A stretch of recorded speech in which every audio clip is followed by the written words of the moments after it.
Amados irmãos, graça e paz da parte de Deus, nosso Pai, e de nosso Senhor Jesus Cristo. Estamos aqui outra vez para levar até vocês uma porção das Escrituras, da Palavra de Deus. E queremos, antes de qualquer outra coisa, orar.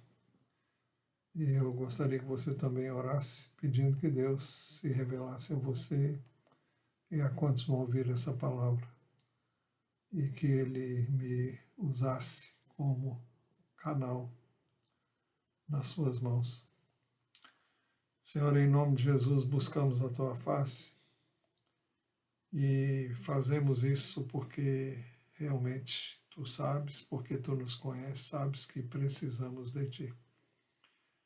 Precisamos de Ti para ser fiéis na transmissão da palavra, para fazer isso com propriedade, com adequação.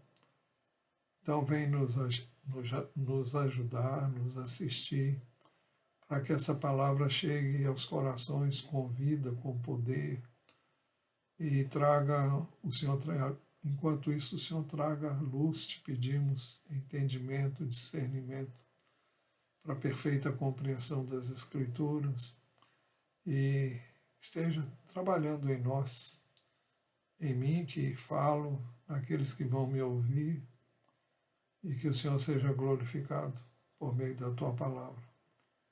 Que o propósito dela seja levado a bom termo na vida de quem a ouvir. Nós te pedimos em nome de Jesus. Amém. Muito bem, irmãos. Nós queremos ver com os irmãos nesta noite 3 razões para você cultivar a prática da oração.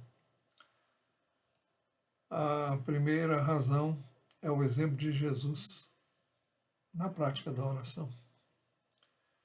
Jesus orou muito. Durante o seu ministério terreno, Jesus orou horas, dias e noites inteiras. A pergunta que é fácil de fazer é por que Jesus precisou orar? Jesus não é o Filho de Deus? Logo, ele também não é Deus? Sim, com toda certeza.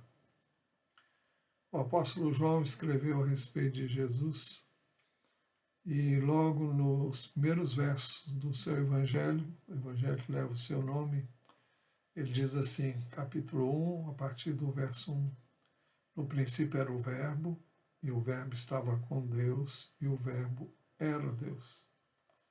Ele estava no princípio com Deus. Todas as coisas foram feitas por Ele, sem Ele nada do que foi feito se fez. Significa que desde o princípio Ele já existia. E desde o princípio Ele estava com Deus.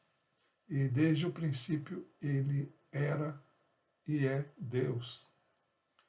E Ele estava com Deus, o que faz com que Ele seja uma pessoa distinta do próprio Deus. Ele era Deus e estava com Deus. Ele estava no princípio com Deus. E o texto diz que todas as coisas foram feitas por Ele. Sem Ele, nada do que foi feito se fez.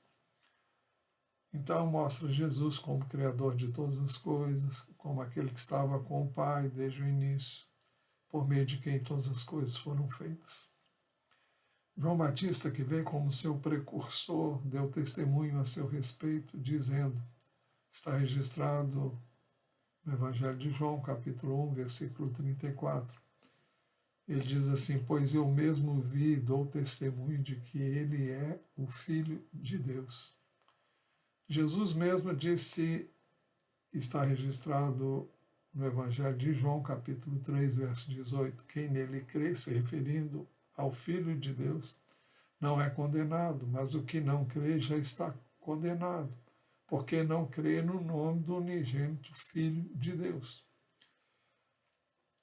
Não obstante ser o Filho de Deus, mesmo existindo na forma de Deus, Jesus, ao vir ao mundo, veio como homem E para isso teve de esvaziar-se da sua condição de Deus, para viver como vive o ser humano.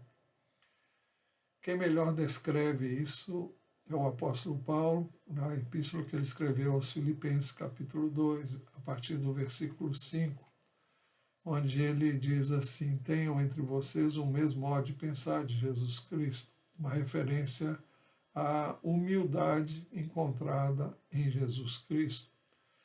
Isso porque ele diz no verso 6 que mesmo existindo na forma de Deus, ou seja, mesmo existindo como Deus, não considerou ser igual a Deus algo que deveria ser retido a qualquer custo. Em outras palavras, quando Jesus deixou a sua condição de Deus, deixou a sua condição de Deus com Deus, junto ao Pai, ele não reteve essa condição. Ele, o texto diz, não considerou ser igual a Deus algo que deveria ser retido a qualquer custo. Isso significa que ele abriu mão dessa condição. O texto diz, pelo contrário, ele se esvaziou de quê? De quem? Ele se esvaziou da sua condição de Deus. O texto diz, assumindo a forma de servo, tornando-se semelhante aos seres humanos e reconhecido em figura humana. O apóstolo João usa uma figura diferente, ele diz, e o verbo se fez carne e habitou entre nós, para falar da condição de Jesus, pelo fato de Jesus ter vindo na forma humana.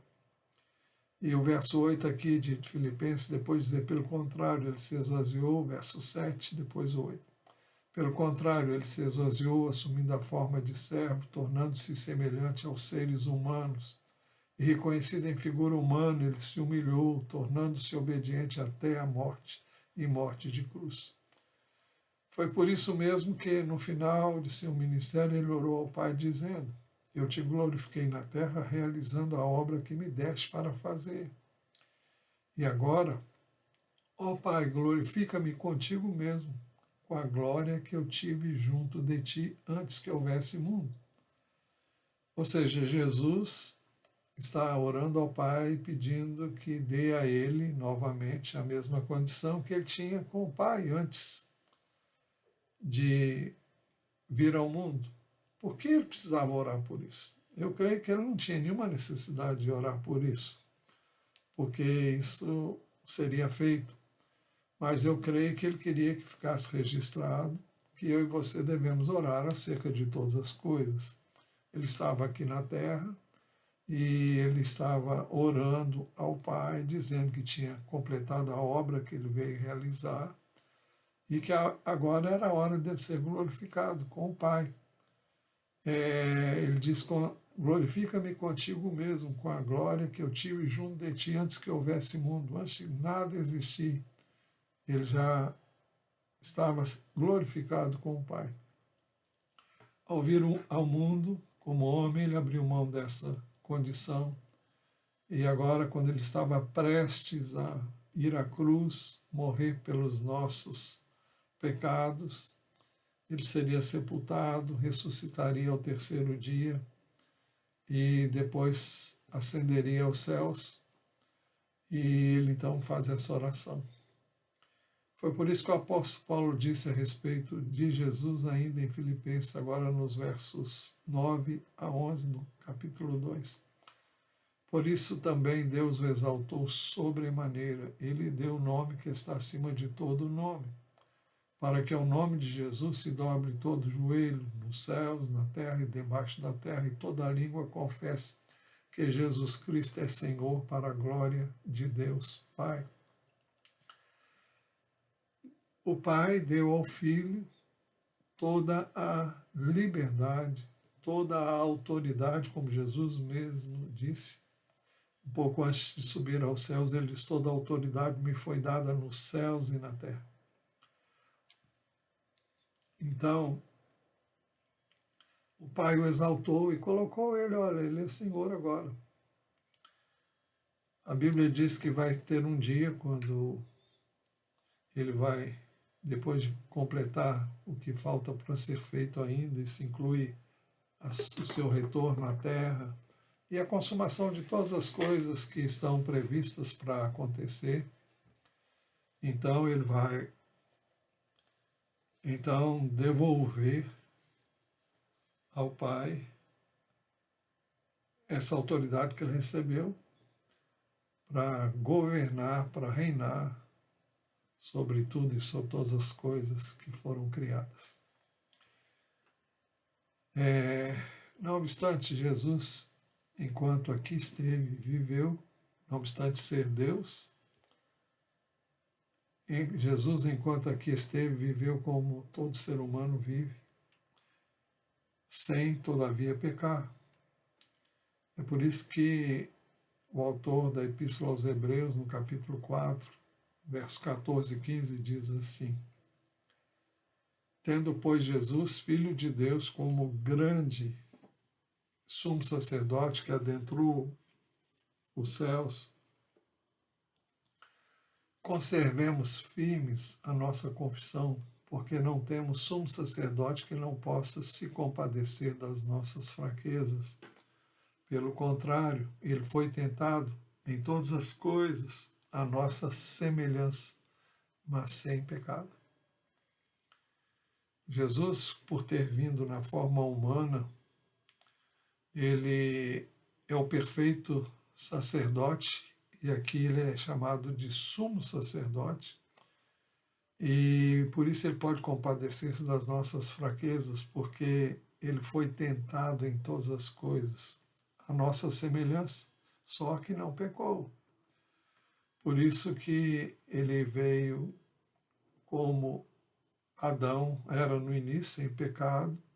Durante o seu tempo sobre a terra ele não pecou, e por isso ele podia ir à cruz e receber sobre ele os nossos pecados. Assim, porque Jesus esteve entre nós como homem, ele precisou orar. Jesus, antes de iniciar o seu ministério, investiu 40 dias em jejum e oração.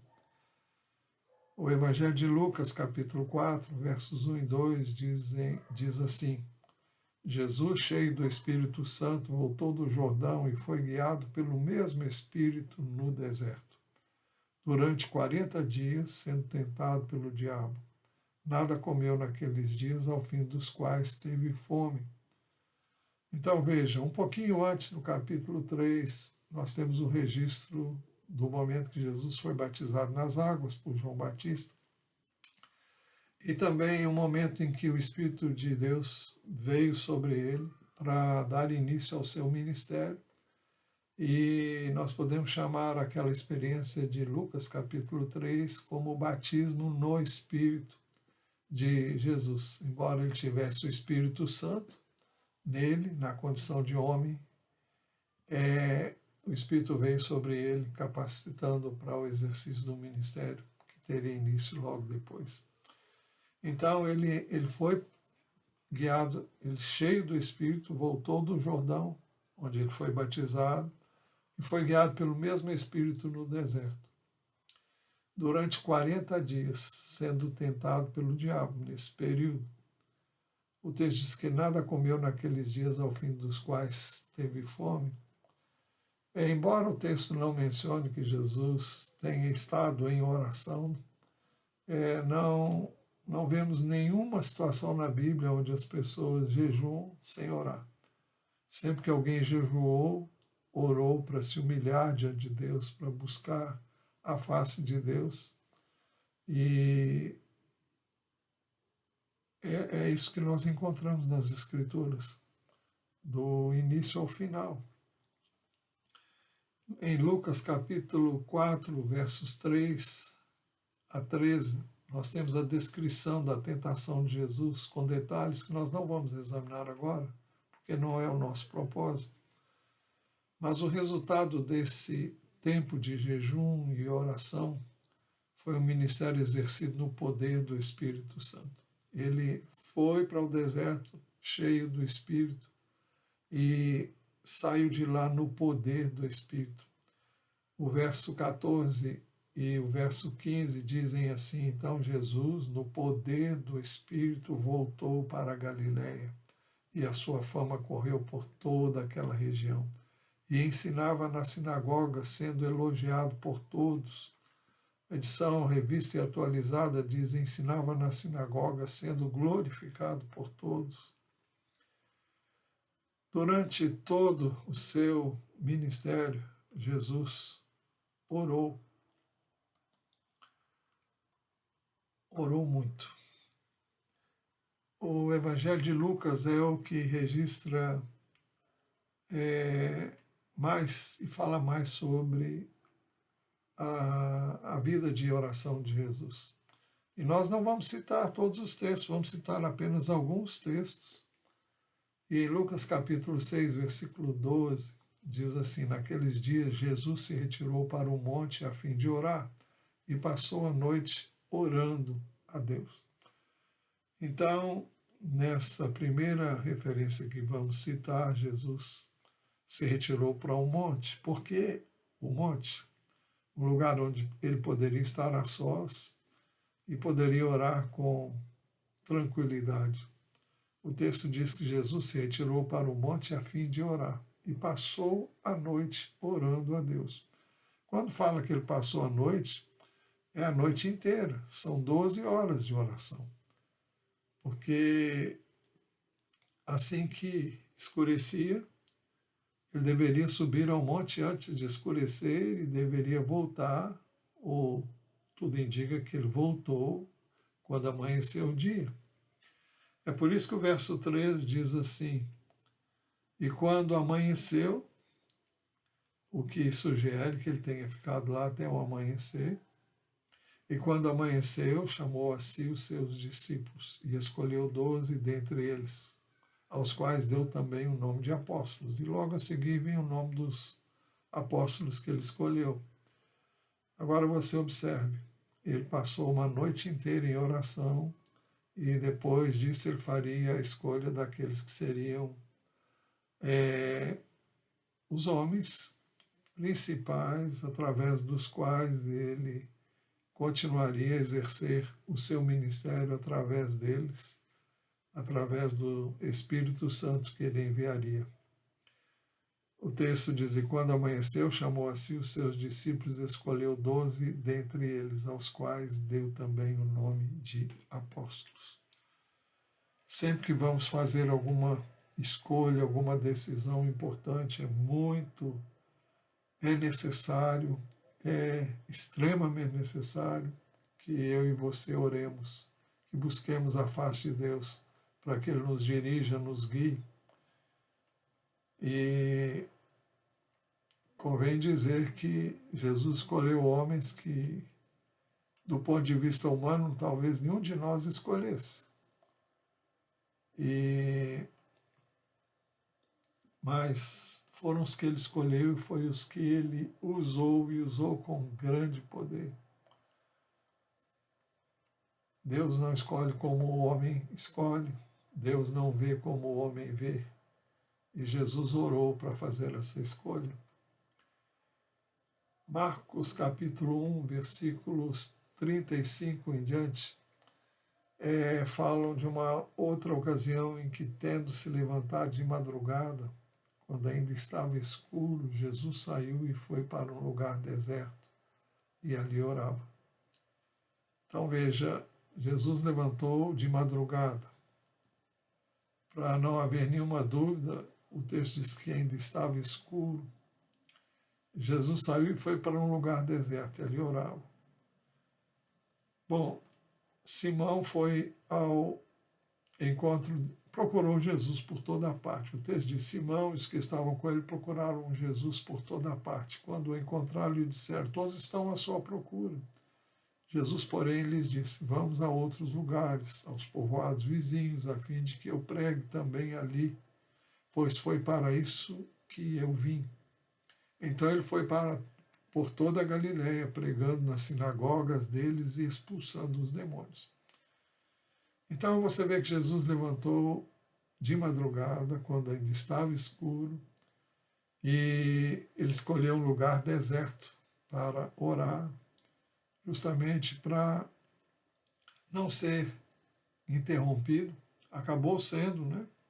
Mas ele deve ter passado um tempo que ele julgou seria necessário para ele estar com o Pai e preparar-se para aquele dia durante o qual ele realizaria a obra do Pai. O texto diz que e ali naquele lugar deserto ele orava. Nós temos também no Evangelho de Mateus uma informação muito importante. Mateus capítulo 14, versículo 22, diz assim: logo a seguir, Jesus fez com que os discípulos entrassem no barco e fossem adiante dele para o outro lado, enquanto ele despedia a multidão. Jesus estava ministrando para as multidões e ele fez questão que os seus discípulos entrassem no barco e fossem adiante dele, fossem na frente dele para o outro lado, enquanto ele despedia as multidões. A NVI diz assim: logo em seguida, Jesus insistiu com os discípulos para que entrassem no barco e fossem adiante dele, para o outro lado, enquanto ele despedia a multidão. Na realidade, Jesus queria que eles realmente fossem na frente, porque ele queria gastar um bom tempo em oração. E ele não explicou o que ia fazer isso, mas ele insistiu com os discípulos para que eles entrassem, o que nos faz supor que talvez eles tivessem relutado, dizendo que iriam esperar até que Jesus viesse, mas Jesus disse: não, vocês vão na frente. Enquanto ele despedia a multidão. O texto diz que, no verso seguinte, tendo despedido as multidões, ele subiu ao monte a fim de orar sozinho. Era o que ele queria, orar sozinho. E o texto continua dizendo: ao cair da tarde, lá estava ele só. O texto diz que quando caiu a tarde, ou seja, quando escureceu, ele já estava no monte e já estava orando, porque ele foi para lá para orar sozinho. Então isso nos faz supor que ele subiu para orar um pouco antes das 18 horas e com essa finalidade. O texto continua dizendo no verso seguinte que, entretanto, o barco no qual estavam os discípulos, naturalmente, já estava longe, a uma boa distância da terra, açoitado pelas ondas, porque o vento era contrário. O Mar da Galileia fica situado entre montanhas e forma um canal. Na realidade, não é um mar no sentido literal, porque é um lago. Mas por causa da sua localização, estar num canal onde venta muito, não é o tempo todo, mas venta. Como nós dissemos, há montanhas de um lado e do outro do Mar da Galileia, assim chamado, ou do Lago da Galileia. Mas o barco não estava conseguindo ir muito longe, por isso que estava sendo açoitado pelas ondas e o vento era contrário. E isso realmente acontece lá, é como acontece no mar mesmo, acontece lá, por isso que ele é chamado de mar, e as ondas ficam encapeladas, crescem de uma maneira gigantesca. Mas o verso seguinte diz: de madrugada, Jesus foi até onde eles estavam andando sobre o mar. Então é importante, o texto que nós lemos diz de madrugada. Se nós examinássemos o original diz na quarta vigília da noite. O que significa a quarta vigília da noite? Bem, Jesus começou a orar ao cair da tarde. E quando o sol se punha, tinha início a primeira vigília da noite.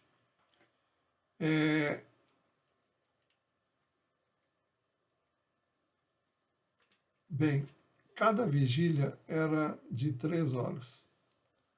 Então a primeira vigília ia de 18 às 21 horas. A segunda, de 21 horas às 24 horas. A terceira, de 0 hora às 3 horas da manhã. E a quarta e última vigília da noite era de 3 às 6 horas da manhã. Então Jesus subiu para o monte para orar quando ainda o sol estava se pondo, e quando o sol se pôs ele já estava lá orando sozinho. E o texto diz que ele foi encontrar os seus discípulos na quarta vigília da noite, da madrugada. Da noite, quarta vigília da noite. É chamada de quarta vigília da noite. E então isso terá sido entre 3 e 6 horas da manhã. Não sabemos porque só o texto fala em quarta vigília. E quarta vigília era de 3 a 6. Podia ser no início da quarta vigília, ou podia ser também no final. Se foi no início, ele teria orado durante 9 horas. Se foi no final, ele terá orado durante 12 horas. Muito bem. Jesus iniciou seu ministério com oração e Jesus terminou seu ministério com oração. Lucas, capítulo 22, versículo 39,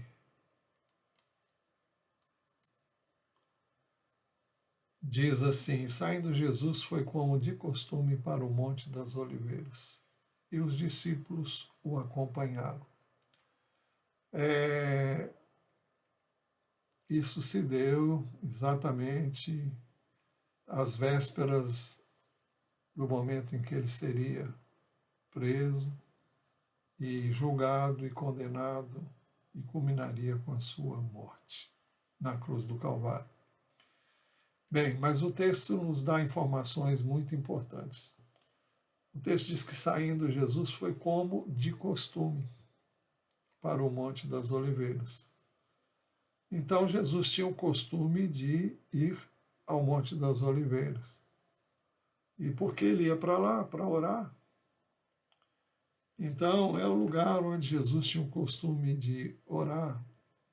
Era o lugar mais perto de quantos existiam lá em Jerusalém. E o texto diz que os seus discípulos o acompanharam. O verso seguinte, deixe-me ver se é o verso seguinte, é o verso seguinte. Lucas 22, 40. Chegando ao lugar escolhido, Jesus lhes disse: orem para que vocês não caiam em tentação. Então Jesus está recomendando a eles que eles orassem para que eles não caíssem em tentação. No verso seguinte, o texto diz: ele, por sua vez, se afastou um pouco e de joelhos orava. Veja o que Jesus fez. Ele recomendou que os seus discípulos orassem. Ele se afastou dos seus discípulos e a uma pequena distância. No original diz a um tiro de pedra. Então, a distância entre você pegar uma pedra e jogá-la, ela não irá muito longe, talvez 100 metros, se tanto. Duvido até que qualquer um de nós tenha condição de jogar uma pedra com a força do braço e das mãos, além de, eu acho que não chega, talvez 50 metros. Mas o texto diz que ele, por sua vez, se afastou um pouco. Ou, como diz a uma pequena distância, que no original diz a um tiro de pedra. Ele, por sua vez, se afastou um pouco e de joelhos orava. Você pode imaginar Jesus de joelhos orando? Eu fico impressionado com esta cena, maravilhado, quando nós pensamos quem ele era. E ele se humilha, ele se dobra diante do Pai. Ele faz o que eu e você devemos fazer, que é nos humilharmos constantemente, continuamente diante do Pai, especialmente naquela hora. O texto diz que de joelhos ele orava. O verso 39 diz, adiantando-se um pouco, aliás, verso 39 não, Mateus, nós estávamos em Lucas, agora vamos para Mateus 26, 39. Diz que dentro do mesmo contexto, a mesma cena, diz, e adiantando-se um pouco, prostrou-se sobre o seu rosto, orando e dizendo. Então, Jesus não apenas ajoelhou, mas ele se prostrou com o rosto em terra, orando e dizendo o que nós sabemos. Pai, se é possível, afasta de mim este cálice.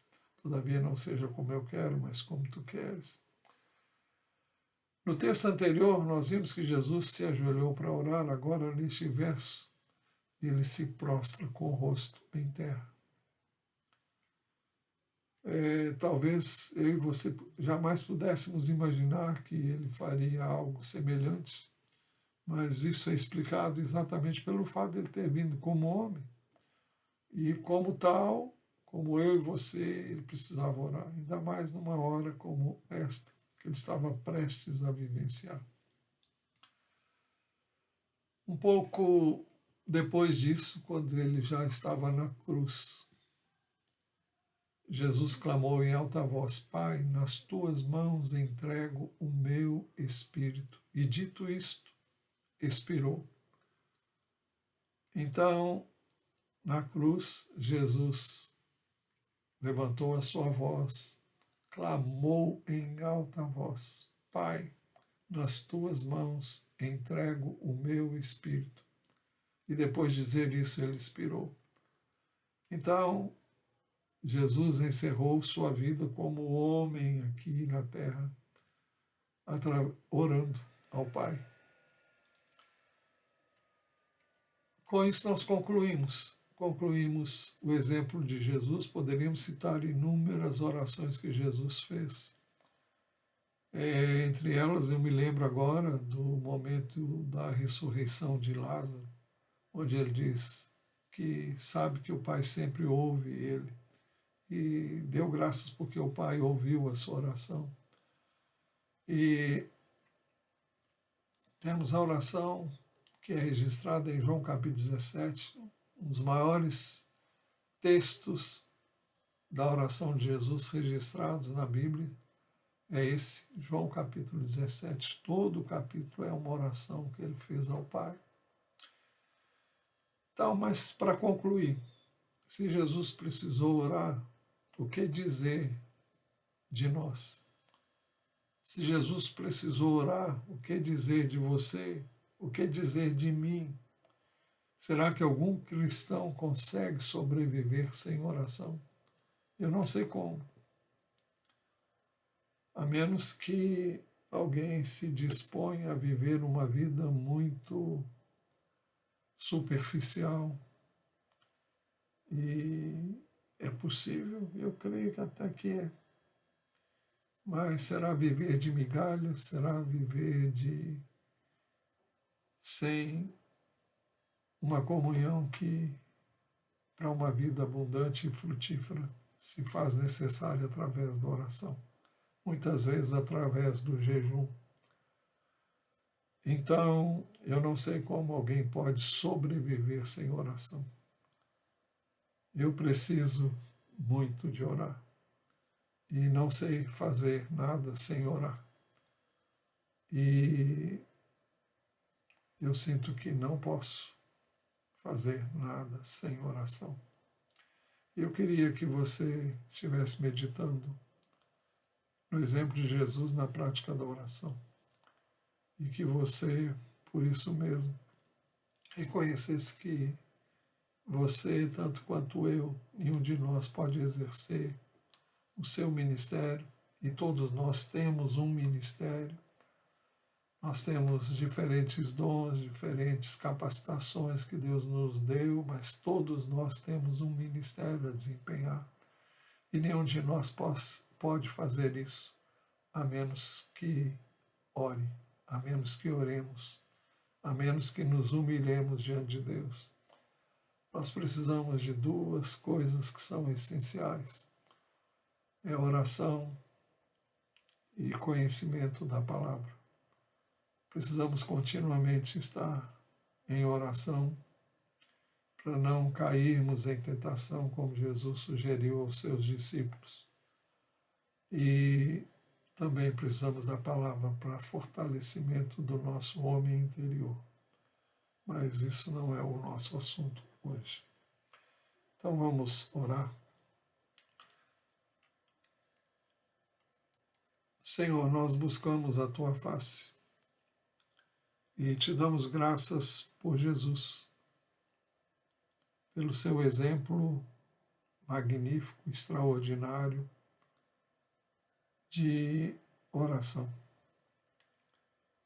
Nós pedimos que o Senhor nos ajude a considerar isso, nos ajude a levar isso na devida conta e consideração.